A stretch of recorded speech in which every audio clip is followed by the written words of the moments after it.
আমাদের রেলওয়ের কি বলে মানুষ কিন্তু অনেক কমে গেছে, বুঝছেন? যার ফলে আমরা যে পরিমাণ আমাদের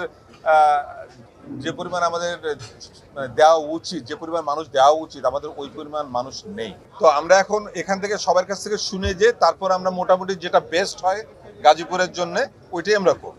সেটা হচ্ছে একটা হচ্ছে আমাদের এই যে প্ল্যাটফর্মটাকে বাড়ানো, আর একটা দাবি হচ্ছে যে এই যে কমিউটার ভার্সেস আপনার এই যে তুরাগ ভার্সেস জয়দেবপুর এক্সপ্রেস, যেটা এইটা।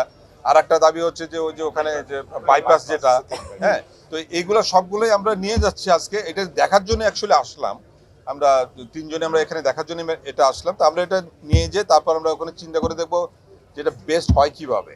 এখন আপনাদের দাবি তো একরকম আছে, কিন্তু আমাদের কেপাবিলিটিটাও হয়তো ওই পরিমাণ হয়তো নেই, তাই না? এটা বাংলাদেশ তো একটা অত রিচ কান্ট্রি একটা না, হ্যাঁ। টেকনিক্যালি শুরু হয়ে গেছে, ফাইন্যান্সিয়ালি শুরু হয়ে গেছে। তো এগুলো সবকিছু আমাদের মিলামিশে আমাদের একটা পয়েন্টে আসতে হবে যেটা আপনাদের জন্য কাজ করে, যেটা আমরা করতেও পারি। তো ওইটাই আমাদের দেখবো। এখানে আমাদের যেটা অসুবিধা হয়ে যাচ্ছে, ওই অ্যাক্সেসটা কন্ট্রোল করতে পারছি না। আমাদের যে পরিমাণ জনবল এখানে দরকার রেলের থেকে, ওই পরিমাণ জনবল আমরা দিতে পারছি না, কারণ আমাদের জনবলটা নেই। আমাদের এখন অলমোস্ট 1/3 ক্যাপাসিটিতে আমরা এখন চলছি রেল, হ্যাঁ।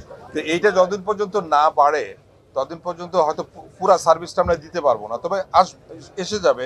আর একটা জিনিস হচ্ছে, যেহেতু কনস্ট্রাকশন হচ্ছে, কারণ আরো 2টা লাইন এখানে অ্যাড হচ্ছে, তো এই কনস্ট্রাকশনের টাইমে একটা ডিসরাপশন আসবে। তো এই কনস্ট্রাকশন হয়ে গেলে যেমন আমাদের ট্রেনও বাড়বে, হ্যাঁ, তারপরে আমাদের ট্রেনের স্টেশনের মানও বাড়বে, এগুলো সবই হবে।